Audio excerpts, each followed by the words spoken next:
married, and the brides and the bridesmaids and the best man come out dancing first before the bride and groom come out. Oh, who does that? Yeah, we do that. Yeah, the bridal party comes out first. Yeah, the bridal party. Yeah. And they do the They're the crowd dance. warmers, and then the.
No. Quick.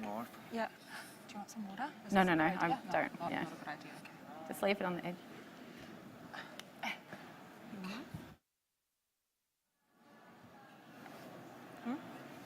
Yeah. Hi, it's really exciting to be here in Barcelona and to mark the 20th year anniversary of the Osteology Foundation, and to be on live stream to launch our new group from New Zealand and Australia, because we've been working very hard to organise exciting educational programs for our audience. My name is Ellie Knight. I'm the team leader for the new National Osteology Group from New Zealand and Australia. I'm a periodontist based in Dunedin, a small city, a beautiful city, South Island of New Zealand. We are indeed a very special group because we've been handpicked by none other than the great Professor Lisa Heitz-Mayfield. We feel truly honoured to be working alongside you and learn from you, and of course to be a part of this amazing organisation. Now, I want to introduce my group. First and foremost, a big shout out to a dearly missed member who's not able to come here today to Barcelona as she's doing amazing things back home. So this is Dr. Marina Kamal, a periodontist based in Queensland, Australia. We miss you a lot, Marina. I know you would have loved being here, but don't worry, we'll tell you everything about it. So next, we have Dr. Jessica O'Neill, a periodontist from Sydney, Australia.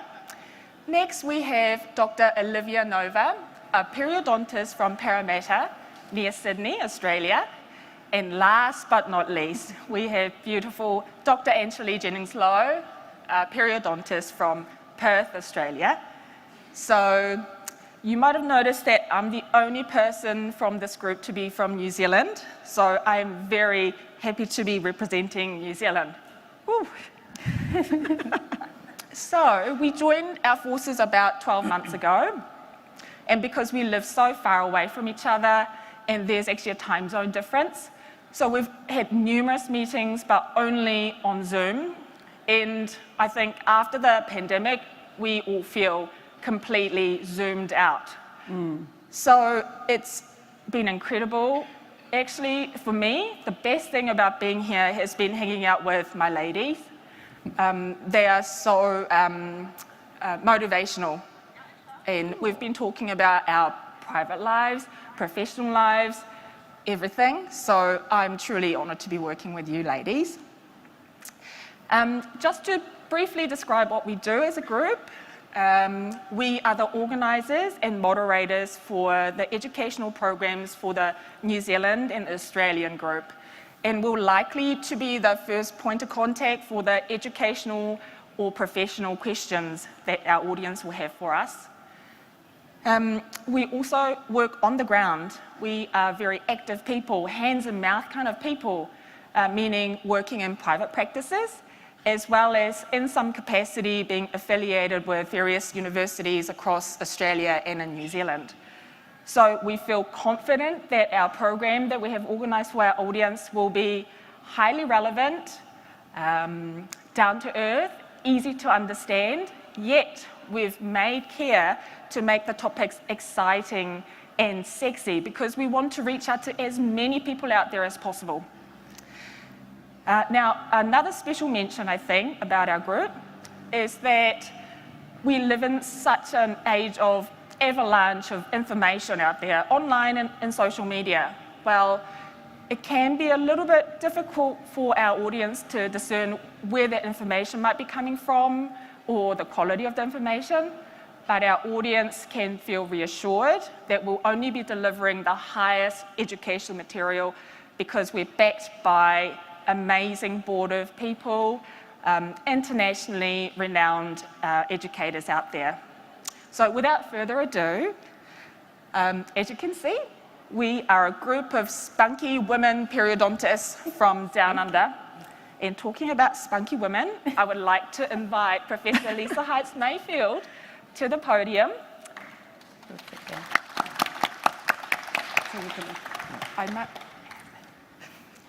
Thank you, Lisa. Thank you, Ellie, and what a wonderful group. I'm so excited for this launch. Is the microphone on? Is it going? Yes. Oh, good. Yes. So thank you for inviting me to come to your launch. I think you're all doing an amazing job, and I'm really thrilled to have this starting in Australia and New Zealand.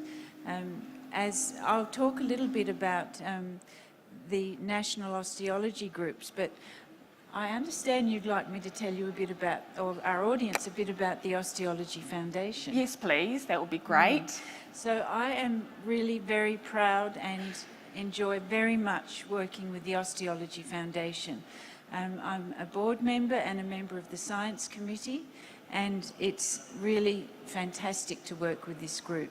So as you would know, and probably most people know, the motto of osteology is to link science with clinical practice. So that's what the aim is. And there are many different ways in which that is done. And one of them is the strong networking and the collaboration. I think that's really fantastic about the Osteology Foundation. But the Osteology Foundation has been going for 20 years. It's, it's not a young organisation, and it's evolved over time to be really relevant and keep up with things. It really has a strong focus on education, and that's where you will have a big role in Australasia, but also on science and research. And there are so many ways that people can connect. Events like this, our wonderful International Osteology Symposium here in Barcelona, which has been fantastic, a great program. But there's also other things. There's the national congresses in different countries, and they're always very successful. And then there's also the research academies where people can learn about research. There's much to learn online with webinars, and anyone can join by going to the website, joining the box and linking in. There's also other things that you may not be aware of. There are research grants which are available twice a year, both for clinical research and also preclinical research, where there is a strong focus to learn new technologies and about biology of oral tissue regeneration that can then be translated to clinical practice. Wow. So there's so much to offer. I've missed out some things. There's scholarship centres. And then, of course, we have the National Osteology Groups, the NOGs as they're called. And there are others in the world. We are the 6th one to start, but there have been very successful national osteology groups in the UK, Germany, Italy, China, Brazil, Switzerland. You already know Yeah. about this, and I understand you all met last night Yes. and were able to talk amongst each other. They're all very different groups, and their national osteology groups were designed to bring what is needed within that region. So, for example, in some countries, it's important to have it in a language other than English. Now, I would say Australians and New Zealanders speak pretty much the same language. You might disagree, Ellie. Yeah, maybe sometimes. But it's really up to you as the group to find what's important for your colleagues. And I've seen some of what you're doing, but I think it's great that you can take it away and make it really fine-tuned to what you feel that the community wants within our region. Yes, as I was saying, we have our ear to the ground, all of us, and we've got a fantastic group of women in our group, so I feel confident that we're going to have Yeah. great programs. Now, you might be wondering, how do all of these things that I've mentioned, how can these all be done? Well, of course, the Osteology Foundation has a wonderful osteology office with dedicated professionals who work really hard to get all of these activities together. That is so true. They're amazing. Yes. And then, of course, we also have our commercial partner, Geistlich, and through their very generous donation, we're able to do these activities, and they also offer us fantastic logistical support within our own countries, and you can see here at the Congress there we also have great sponsors, but Geistlich is our commercial partner. So I would say together we're a great team, and we have the opportunity to do fantastic things both in science and in education, and our real goal is to bring those together, to link science with clinical practice. Yes, absolutely. I feel like we did get that brief exactly. So yes, I'm very excited for our program. Now, Lisa, would you mind staying on for a little bit longer Sure. as I invite Dr. Anchalee Jennings-Lowe to ask you more about what we want to find out from you. Sure, So I'll let you take it away. happy to try and help. Hi, Hello Anchalee. again. It's so lovely to see you again, and I'm really, really honoured to be speaking to you today. You are such an inspiration to me and the other members of our team. Your contributions to periodontics and implantology are so impressive. One of the things we've mentioned already is that our group is entirely comprised of women, and we're very unique in that regard. You were instrumental in selecting the group. Was this a happy coincidence or a conscious decision? Well, Anchalee, my intention in looking for the right people was to find intelligent, well-motivated people who had an interest in education, were passionate about oral tissue regeneration, and were leadership models for our community, and also who represented Australia and New Zealand. So here we have a fantastic group, I would say. I was looking for people with those qualities. And as you know, Anchalee, we did have one guy Yes, with us we for a did. while, and unfortunately he couldn't continue. So it just happens that we now have a fabulous group there to support our education in our region. So I'm really thrilled. Great. I'm not sure if you're aware, but there were some international conferences in Sydney recently, and amongst the lineup there were dozens of speakers, and amongst two in particular, which I won't mention by name, but two of the conferences only had one female speaker amongst the dozens of women. Do you think that women are underrepresented in clinical research and in these types of events? Yes, well, it is a fact that women are underrepresented in academia and leadership roles. And whilst we have, many women doing dentistry at university, still in those positions, they're presently underrepresented. Also in publishing, as the editor of the clinical oral implants research, when we look at the data, and the IADR has done some investigations into this, that, yes, women are generally underrepresented. So we need to be aware of that and to really promote leadership training and to make possibilities for everyone to be included. Yeah, and I certainly speak on behalf of all the group where I feel we're all very motivated just by being part of this group to really try and do better and help lift up the women in our industry. It's great. So in August, you're going to be presenting our very first seminar. So we're going to be speaking about oral tissue regeneration, and we're going to be giving a bit of a historical background and cover some basic biology. What can our participants expect from that? Well, thank you for inviting me to present, and I'm really looking forward to that. You know, I started my journey in oral tissue regeneration some 30 years ago in Malmö in Sweden, where I did my training and my PhD, and I had the opportunity to meet some of the real pioneers in oral tissue regeneration. So I'm going to try and bring some of those experiences to our webinar, which I think will be quite interactive, and I'm really looking forward to it. It's going to be such a unique insight, and I'm really looking forward to moderating that event. So as somebody who holds a lot of high positions and is involved in a lot of research, we know a lot about your professional achievements, but is there anything you can tell us about yourself on a personal level that the audience might not know? Well, I don't have too many secrets, Anchalee. I think you know me pretty well, but you might be interested to know that one of my earlier careers was a biscuit designer. Oh, For a brief moment. Wow. All right. Well, thank you so much. I know you've got a lot of commitments here at the Symposium, so we might let you go. We're really, really grateful again that you've selected us, and we're really looking forward to having a very successful group moving forward. Well, thank you. I wish you all the best, and I'm sure you'll be very successful. Thank you. Thanks, Anchalee. Thank you. So with that, I'd like to hand over to Dr. Olivia Nova, who's also from our group. Thank you, Anchalee. Thank you. Yes. Please come up, Professor. Good morning, Professor. Good morning, Olivia. It's a great honor and privilege to meet an eminent professor as you. Today's meeting is going to be a memorable event for me.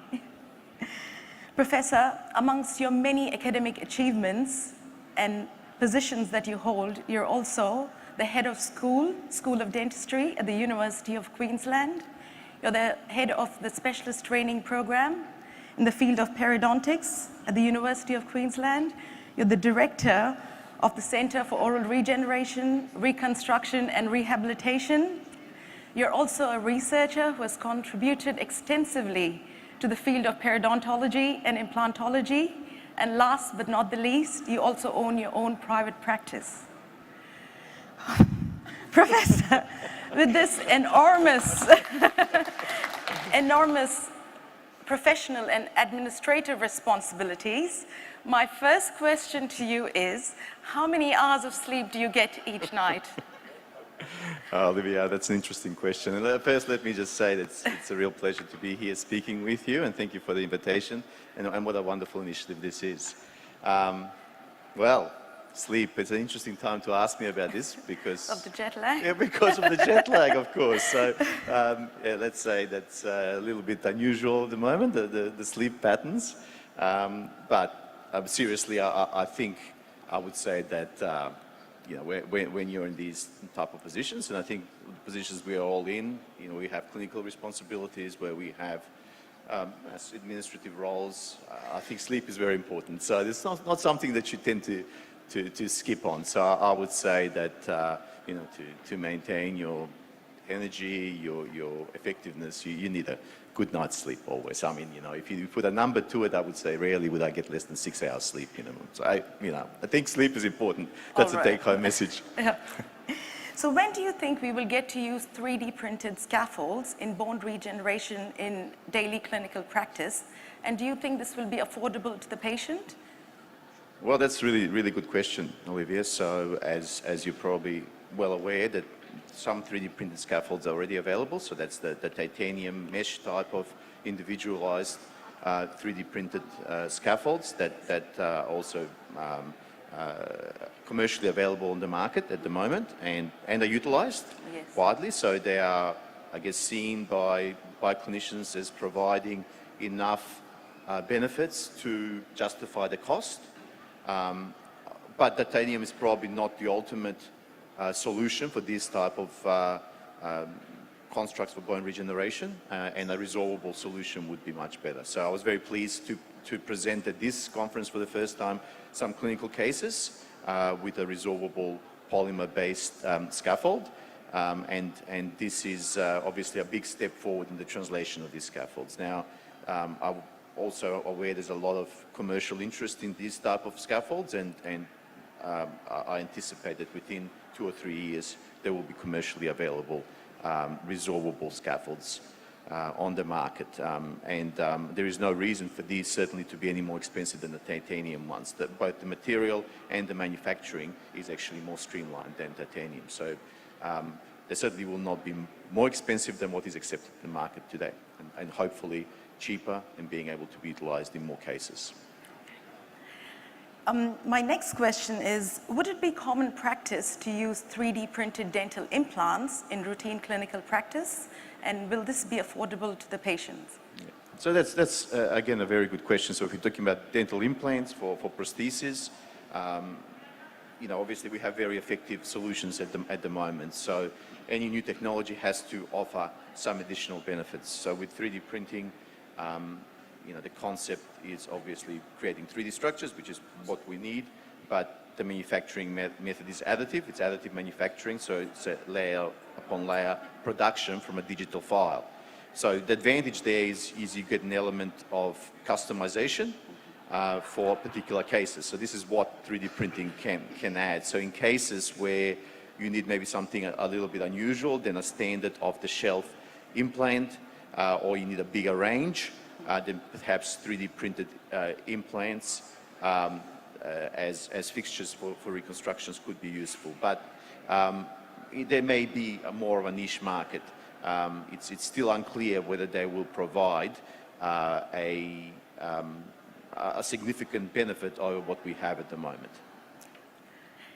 My next question is, in your opinion, will the 3D printed dental implants be better than conventional dental implants? Well, again, yeah, it sort of flows on from the previous question. They do provide some opportunities for customization. And, you know, there is, for example, subperiosteal implant frames available on the market now. Craniofacial surgeons utilize them for various challenging, bespoke kind of cases. So that's where the advantages lie. I think there's always a role for conventional, and it's something that we'll just have to wait and see as to how this field progresses. All right. Thank you, Professor, for your time and for giving me this rare opportunity to interview you today. I will be most certainly looking forward to your interesting lectures back home in Australia. Now I shall hand over to Dr. Jessica O'Neill from the NOG Australasia leadership team. Thank you very much, Olivia. Thank you. And I'd like to introduce Professor Stephen Chen, who has also come all the way from Australia to talk with us, so thank you. I was going to list all of your achievements, but I don't think we're going to have time. So a brief summary, you're obviously a clinical associate professor at Melbourne University, and you've been instrumental with the AOS in Australia. You've been past president of ANZAP. I think there's a book out recently that you've done a book chapter. Every time I turn a corner, I hear of another accomplishment. So thank you for taking the time out today. It's a pleasure. Now, you've given 2 lectures here already. Both I thoroughly enjoyed. One in particular I thought was quite poignant for our younger, recent dental, graduates, because you spoke. Coming back to a conference like this, we see world leaders presenting their best cases. And I think it would be very easy for a young dentist to assume that all cases turn out perfectly. And so the topic of complications and errors is such an important one for young dentists, and you spoke on that. Could you talk on that for a couple of minutes, given that they're not able to attend the lecture today? Yeah, absolutely. I think complications are a part of clinical dentistry, and we can't avoid them, but what we want to do is try and minimize the harm that these complications can create. And I think the problem has been, for too long, dentistry has focused on the technical side of the complication. So if something goes wrong, well, was it the membrane that wasn't in the correct position? Was the tack in the wrong spot? Did we underfill or overfill the site? Did you not get tension-free closure and so on? So those are the technical issues. But we sometimes forget that underlying that are very important human factors associated with this. So on the day of the procedure, were you performing as well as you could have been performing? Because perhaps the night before you had a disrupted sleep the night before, you were stressed about something. So on the day itself, we have to understand that these human factors can influence how we perform each day, and that can also affect the decisions we make intraoperatively when you encounter something unexpected. And if you're not able to separate yourself from that, then sometimes that's why complications occur, because you haven't made the best decisions you could possibly have done because of some of these other underlying factors. And I spoke about the HALTs. There was an acronym, yes. Yes, yeah. hungry, angry, late, tired, stressed. Oh, I'm So familiar if you with come those. into work with any of those, you've just got to be aware that this could affect how you perform on the day. So I think, look, 2 minutes isn't going to do that lecture justice. I'm going to put you on the spot right now. What is the likelihood we could get you to do a webinar on this topic for our home audience? Oh, of course, I'd be very happy to do that. Excellent, good. Putting people on the spot always works. Looks like I'm committed now, aren't I? You heard it live, it's happening. Yes. Okay, and so the other lecture you gave really was on longevity of regeneration. We're at a conference on regeneration, and I think the focus historically on implants was on Survival? survival. Yes. But now it's focused on success and on long-term aesthetics, not just looking beautiful at the time of, placement. How, It's not just long-term aesthetics, it's also long-term functional success. You see, so I think it's more than just aesthetics that we're looking at, although the focus very often at conferences is on the aesthetic outcomes. aesthetics, function, the prevention of disease, but this means that dental implant technology and the process of surgery is much more complex than it was 10 to 15 years ago. Very briefly, if a young dentist is wanting to enter into this world of regeneration, could you give an idea of some steps they could take from, they're graduated, they see the light up here, how do they get there? I think the fundamental principles are not complicated. You need good bone volume to support your implants. The implant has to be in the correct position, and you need soft tissue volume and keratinized tissue for health. So the underlying principles are pretty straightforward, but sometimes getting there can be difficult. What I think my advice to a young person or someone who is new into the field is to be very careful about the cases you select so that you're managing the cases that are within your capability. And I think sometimes the problem arises when you come to a conference and you see some amazing things being done. You think, well, that's what I should be striving for. But that's the pinnacle of treatment. That's what we can aspire to, but we need to start with the fundamentals. And if you select your cases correctly, if you start if you move through your experience in a stepwise manner and you're on a smooth trajectory with your learning curve, then I think it can be a very enjoyable experience to go through. Very importantly, have good mentors around you. We hear this time and time again. again. This is really important. Yeah. And that framework as well. You do make it sound very easy, which is good. Sometimes the journey can be difficult, but Yeah. I think if you have a clear objective in mind, then you can get there. So we've asked quite a few people in this conference about that journey, and the same word comes out time and time again, which is mentorship. And I think coming from Australia, it can be difficult. We're so large a country to meet those mentors. So I think coming to a conference like this, whether it be in Europe or back home, to meet our mentors is so important to make that initial contact, would you say? I agree. I think there's no substitute for the face-to-face meetings, the casual discussions you have over a coffee or when you're meeting someone in the corridor. Sometimes the exchange of information is like gold sometimes, and you can't get this in a virtual platform. Really can't, No. yeah. Thank you so much for your time. So I think we are, Ellie, are you coming up? Thank you very much. Thank you, Professor Chen. We really appreciate it. Are you finishing up? Yes.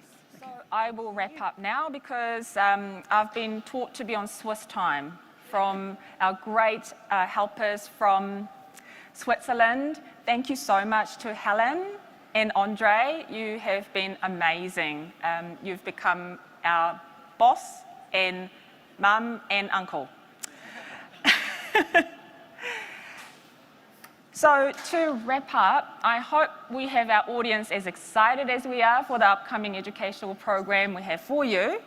Our number one goal as a group is to elevate and promote our presence as the Osteology Foundation, as the National Osteology Group, to be the most accessible, high-quality education for the New Zealand and Australian audience.